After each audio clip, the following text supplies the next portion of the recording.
Hey guys, welcome back. Today I want to wrap up the regression unit by talking about interactions and residual diagnostics, or more broadly, model diagnostics. So we're going to just come back to an example from last time, which was modeling birth weight using gestational age, which is a quantitative variable, and multiple, which is an indicator variable. It's an indicator variable, two levels, either a 0 or a 1. A 1 when there were multiple babies born in the same event, and a 0 when there were just a single baby born in a single event. So here we have the estimates from last time, and the intercept doesn't matter as much because that doesn't have an interpretation. Gestational age, here is the coefficient of gestational age, right? And we could interpret that by saying this is the expected increase in birth weight measured in kilograms per week, adjusted for whether or not there were multiple babies born during that event. So our baby is expected to grow at, just under 1/5 of a kilogram per week. This coefficient right here is adjusted for gestational age. When there were multiple babies born in the same event, we expect the average birth weight to be 0.154 kilograms lower because we have a negative sign. So if we were to visualize this, the lower regression line, there will be two parallel regression lines. Why parallel? We have a common slope. Then the lower one is going to be the one with the multiple babies. Right? That's the solid line, the one with the multiple babies. And the dashed line is going to be the one with just a single baby. We know that both lines have a common slope of 0.175, and the distance between them is always 0.154 kilograms. So this is a fairly restrictive model. It is a simple model. We're only estimating 1, 2, 3, 4 things.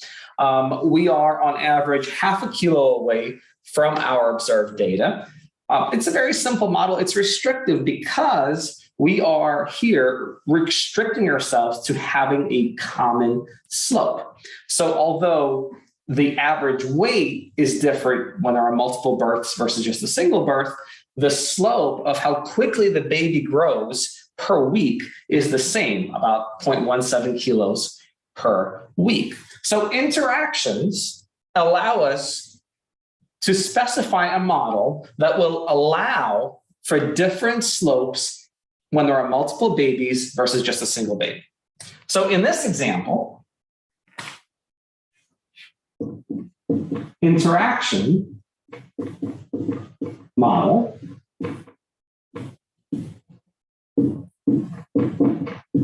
allows for different slopes when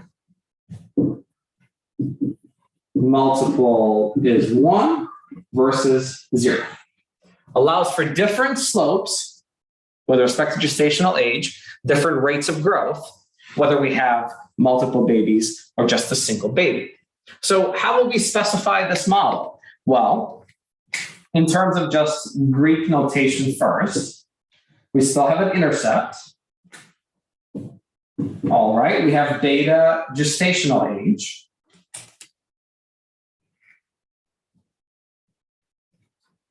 That's a tough marker.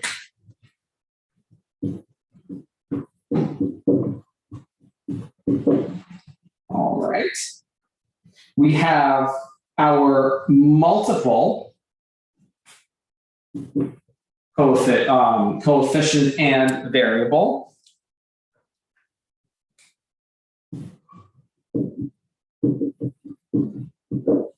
But we now add another variable, which is going to be our interaction term. So before I fill these out, I'll put them in terms of just betas and alphas. And this interaction term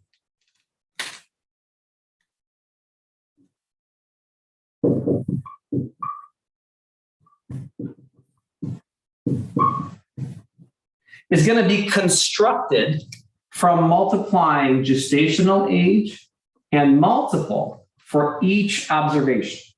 So it's actually going to be gestational age times multiple.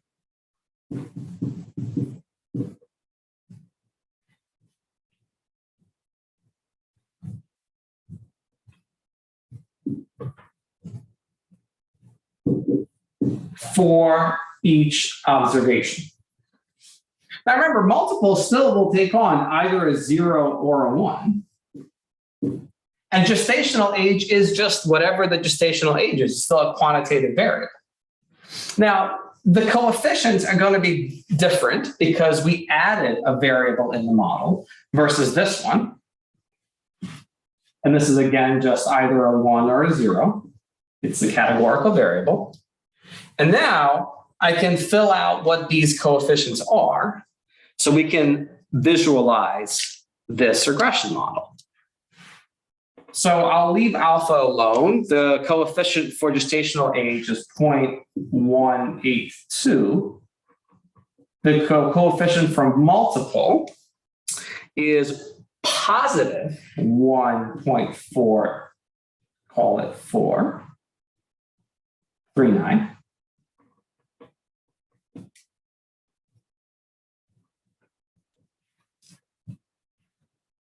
And this third beta 3 coefficient is a minus 0.0505. All coefficients different than 0 according to p-values and confidence intervals. So you can test for an interaction and then examine whether this coefficient, the p-value is less than alpha. You can examine the confidence interval for this coefficient, whether it contains 0.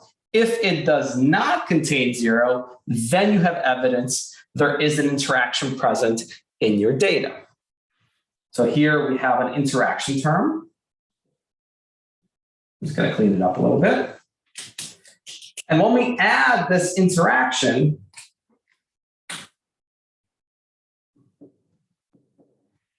these two effects are called main effects. And the reason we don't call them main effects here is because we don't have an interaction term. So these are called main effects only when you have an interaction term in the model. So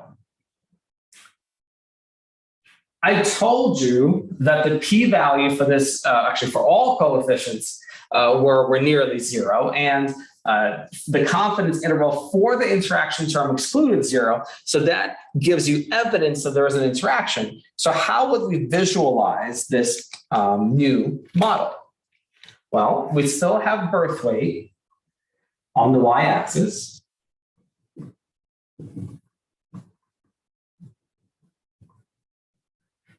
And we still have gestational age on the x-axis. We still are going to have two regression lines, but now the question becomes, what do the two lines look like? Well, let's do this. We have to make one line when multiple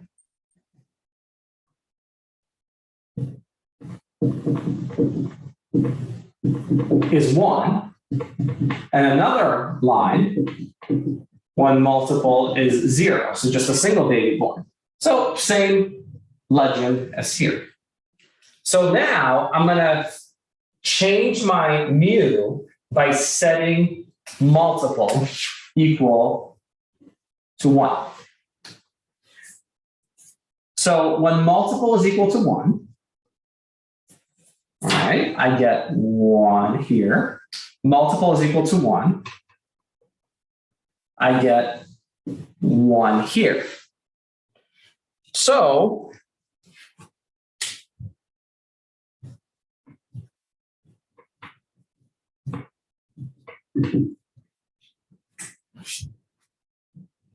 I get alpha plus 1.439 times 1 is just anything times 1 is just the coefficient back. And I'm combining like terms together. None of these terms involve gestational age. And now I'm going to combine these two like terms together.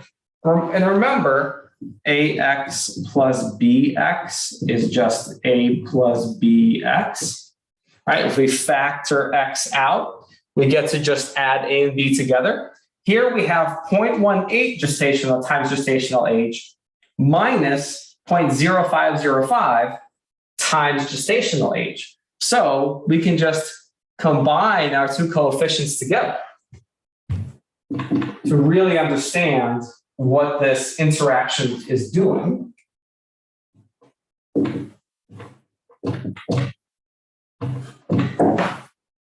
And now in here, I'm taking 0.182 minus 0.0505, which comes out to 0.132.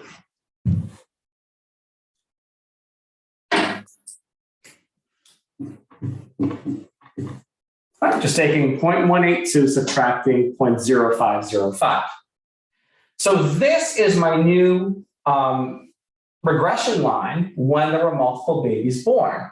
Notice that what this interaction term did, right?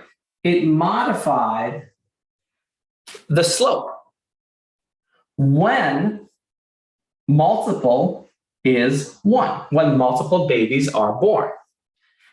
Now, what happens when multiple is 0? So instead of 1, I'm going to pick 0. Okay? So 0 here and 0 here. I get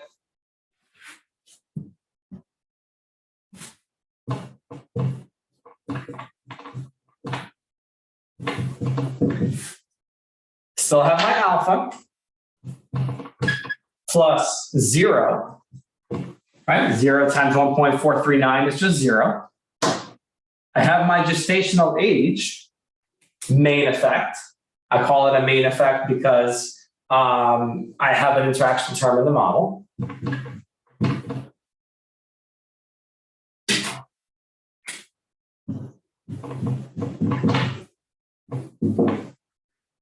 And now I have minus 0.05 times gestational age times 0. This entire term goes to 0. So I actually just have plus 0. So I have it down to just my good old regression line. Notice that the slope of this regression line is steeper. The slope of the regression line when there was a single baby born is steeper when there were multiple babies born, because that slope was modified by the interaction term. So now I'm ready to make my drawing. When there were multiple babies born, the intercept is higher, but the slope is less steep. So it looks something like this. When there was just a single baby born, the slope is lower, right? This is alpha plus 1.4. This is just alpha plus 0. So the slope is lower, but the intercept is lower, but the slope is steeper.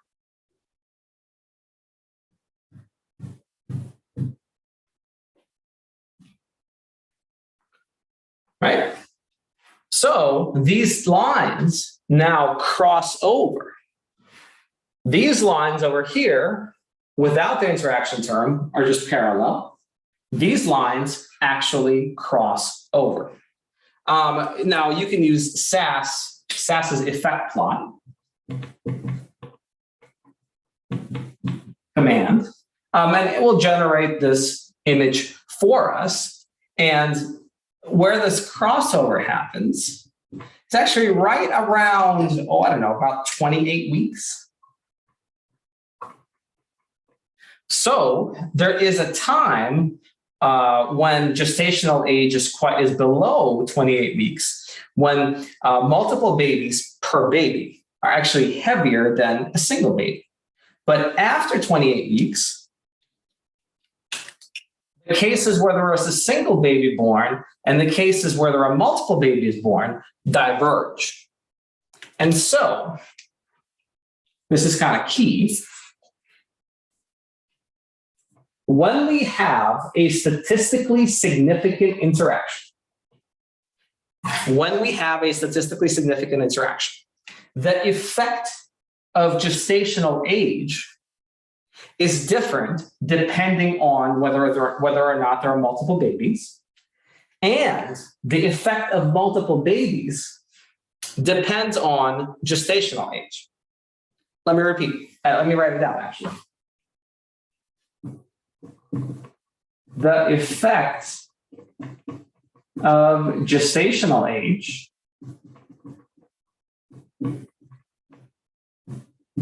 now depends on whether we have multiple babies and at the same time, the effect of multiple babies depends on gestational age. Without an interaction, the effect of gestational age stands alone. It doesn't matter whether we have multiple babies or not. The effect of multiple babies doesn't depend on gestational age. We're equally far apart here as we're here, as we're here, as we're here, as we're here.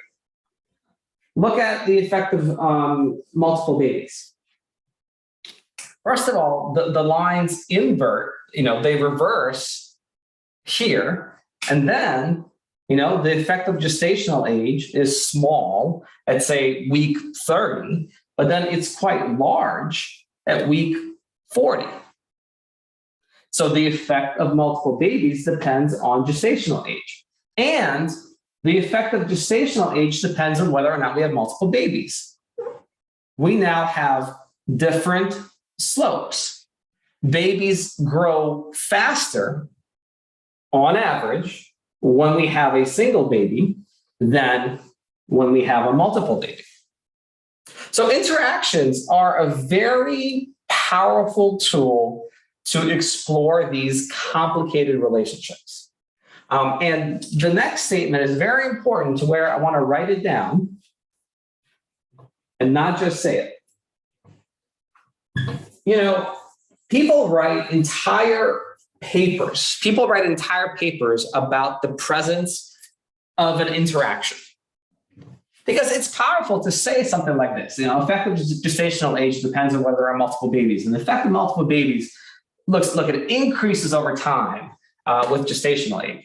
But, and this is not mine, this is from D.R. Cox, who said that an interaction is not a finding, it is a red flag. Sir D.R. Cox. I don't know, 4 years ago. So many people are focused on an interaction as being a key finding that I think less attention is being paid to what the heck it means. Why would these lines cross over? I don't know enough I don't have enough clinical knowledge about growth of children to be able to say whether this crossover that happens at 28 weeks is just an artifact of the fact that we're fitting these perfectly straight lines, and most of our data is over here, right? We have no data here, but then the lines have to go somewhere. Or it really is the case that when there are multiple babies, that they are heavier per baby than when the gestational age is below 28 weeks. But the finding, the interpretation of the model becomes so much more complex, so much more complicated. We have to think so much harder when there is an interaction present. And I will just note this because we will be doing this in class during our activity. Remember, very little growth is linear. We should probably take a look at what happens when we include gestational age squared in the model. What does the linear interaction with multiple mean then? It's really hard to interpret. We have to plot to visualize. Could we not then allow the quadratic coefficient to also interact with multiple? Yes. What about a cubic term? It's possible that interactions are, in fact, a real important clinically interpretable characteristic of the data, but we have to think so much harder to make sure that they are.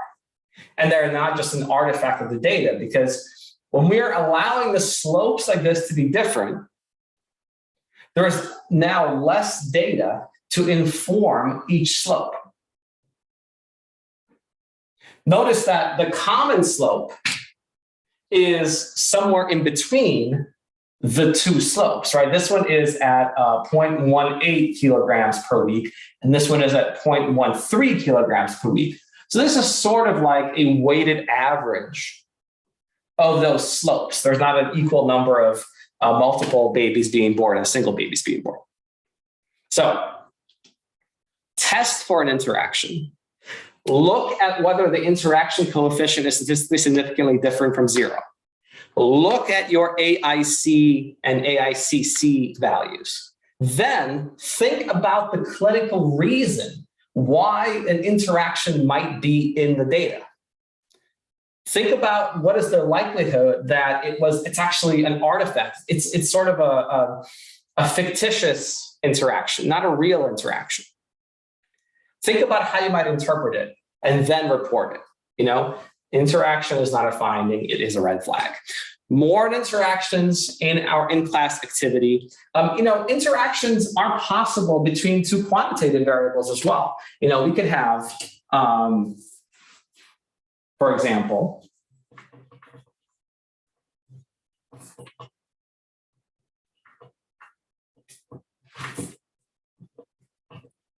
we can have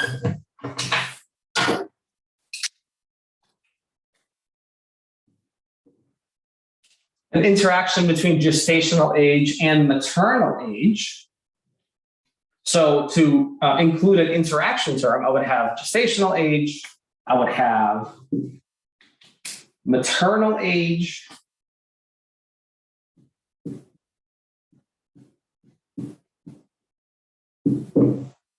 and then the interaction term, right? These are now main effects. I call them main effects because I have an interaction in the model. And now this new variable is literally just a product of each gestational age and each maternal age. All right, so it would be 30 times 27, 27 weeks, 30 years old. 25 times 25, 25-week gestational age age 25. But what does this mean?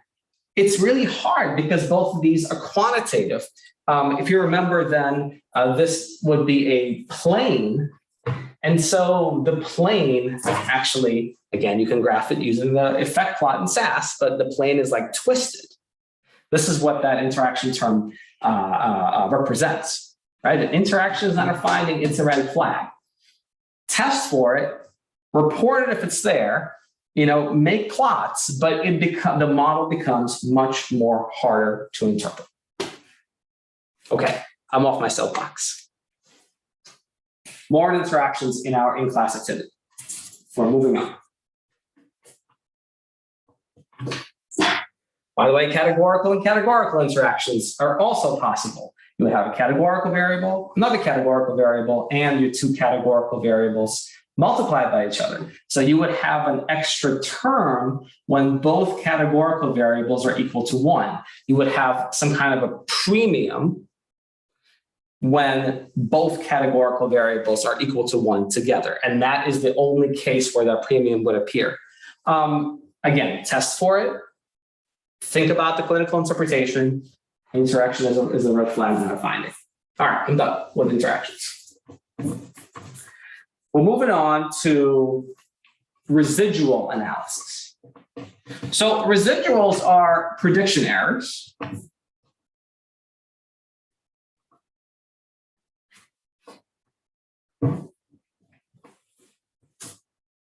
Really messing with my board here.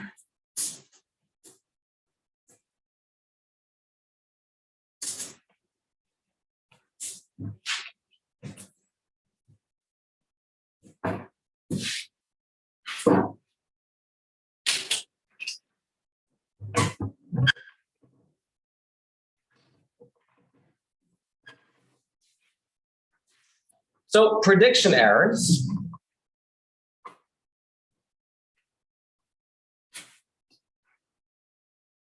when our model looks like this,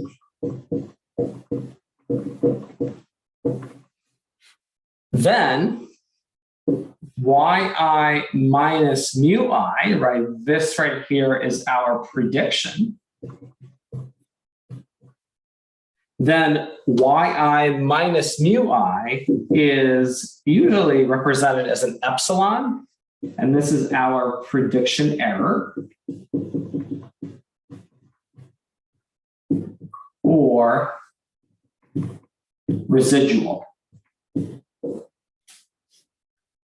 perform diagnostics on our model, we often, almost always, analyze these prediction errors, because the goal of regression models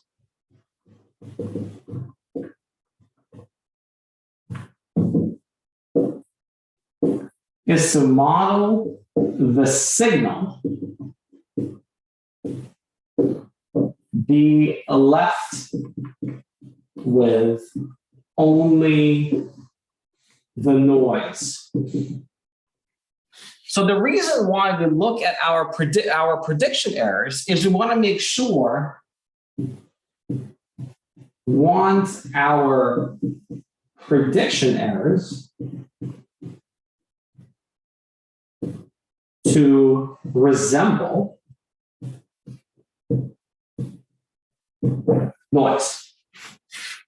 We want as little information as possible in our prediction errors. When we have this model, this induces this distribution.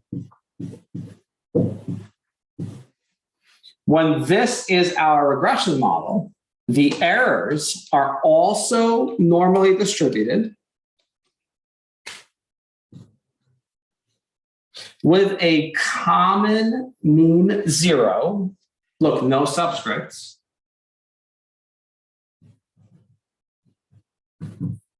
And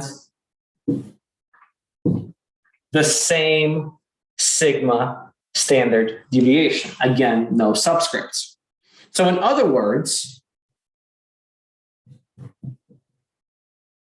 errors should be normally distributed,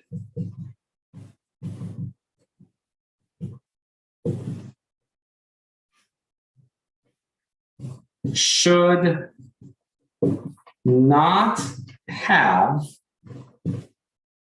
any discernible patterns, right? A mean of zero mean that is just zero regardless of our observation. And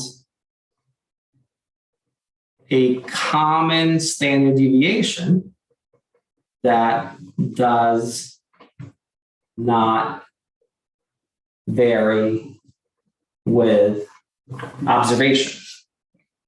Neither the mean nor the standard deviation vary by observation. And the shape of the distribution of the errors is the normal distribution. That's what we look for. So during our activity, we will learn how to output these errors, and then we can do something like look at a histogram and then make other plots that will help us determine if our modeling assumptions have been met. So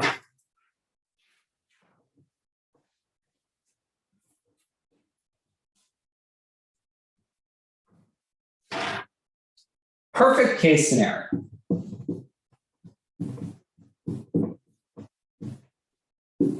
And by the way, these images are going to be heavily stylized. And what it looks like with real data, it just takes experience and frankly, a little bit of a guessing game to determine, are they approximately normal? Do they have discernible patterns? Is the standard deviation common? As we have more and more data, it becomes harder and harder to tell with our just naked eye whether there are discernible patterns. And it sometimes can be very, very difficult to tell if the standard deviation of the errors actually varies. But again, stylized images of what a perfect case looks like. Okay, normally distributed. I know that. I'm going to look at a histogram.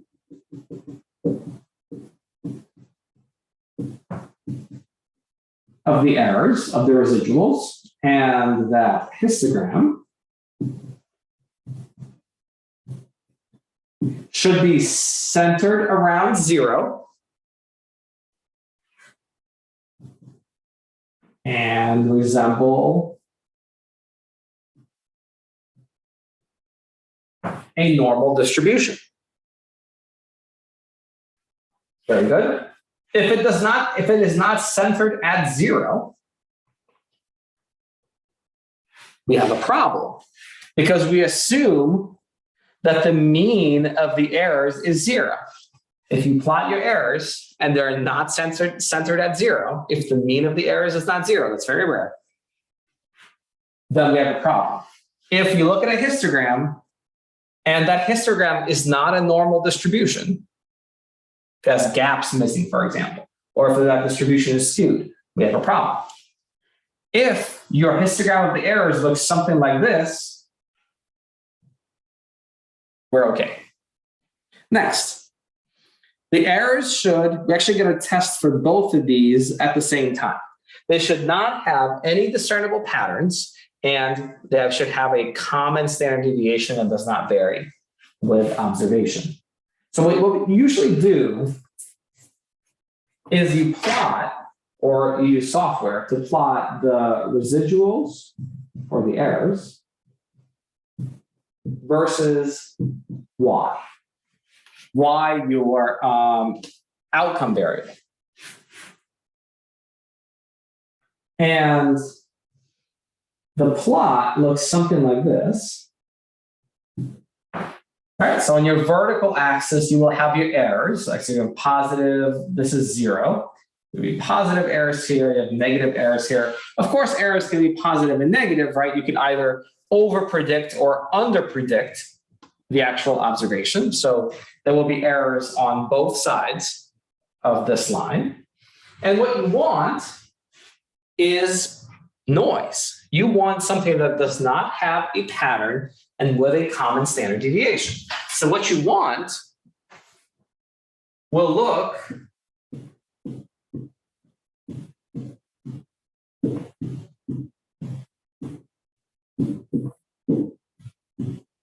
it's a stylized case, so I'm really trying hard to not have a discernible pattern.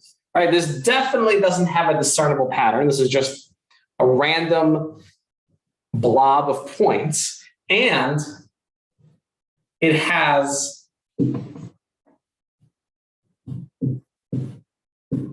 common standard deviation. Right? If my mean is 0, then the distance of data around the mean is the standard deviation. So you kind of eyeball that distance around the mean, and the way I drew it, this in fact has a common standard deviation. This case, the common standard deviation, in some literature is called homoscedasticity.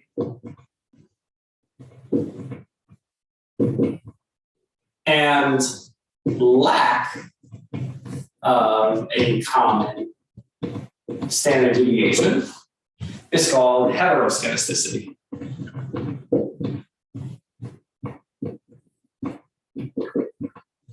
Obviously, we're not going to have vocabulary on the exam, but if you run into this in your literature, I want you to know what they're referring to. Common standard deviation, homoscedasticity, lack of a common standard deviation. So a standard deviation that varies is heteroscedasticity.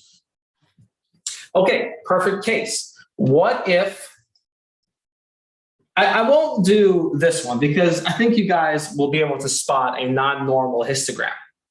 But what is harder to spot are these. Some kind of discernible pattern or a varying standard deviation.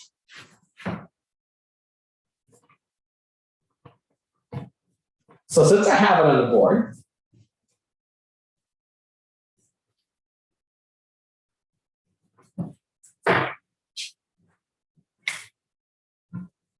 here is the heteroscedasticity case. Error, standard deviation changes with observations. So again, we have a plot of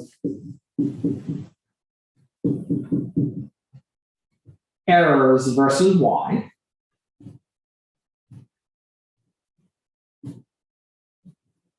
Here are my errors. Here is y, and this is again very stylized.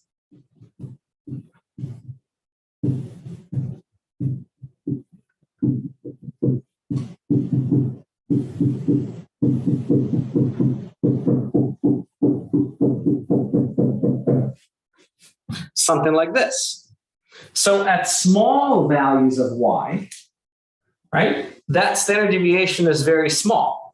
And then as y increases, the standard deviation of the errors blows up. So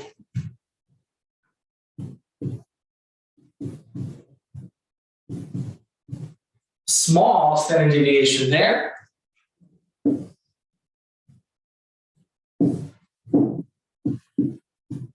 Large standard deviation there. It is not a common standard deviation that does vary with observation.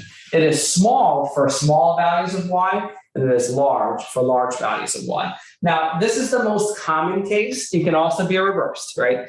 The funnel could open to this side as well. But this sort of blowout this way is the most common case of where the error standard deviation changes with observation. We tend to miss large numbers by more. What about a discernible pattern?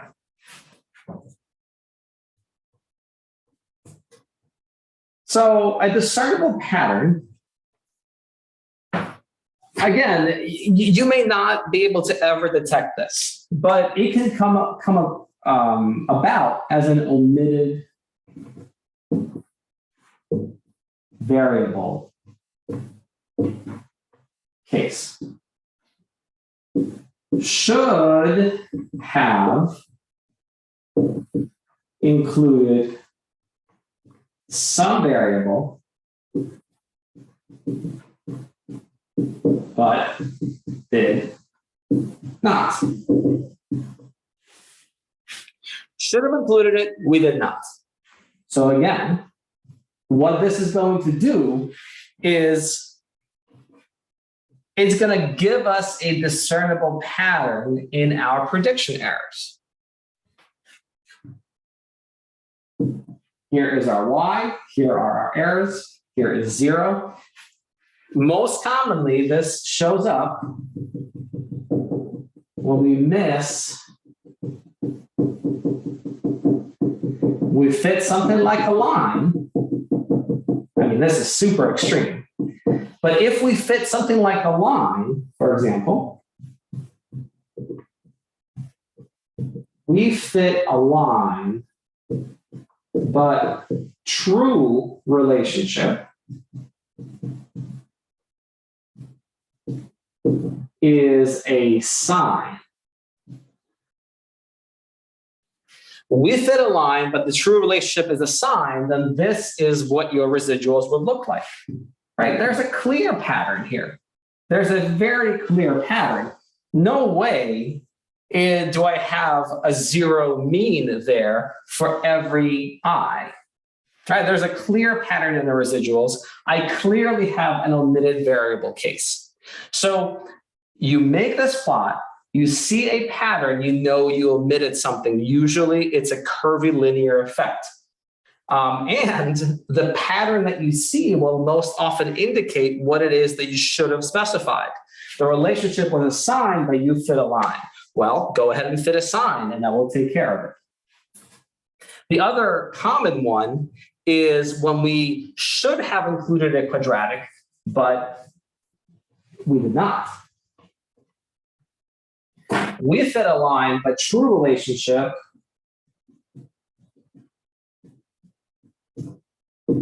is quadratic.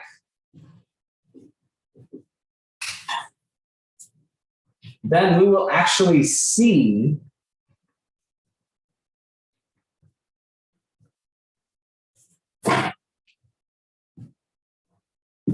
a quadratic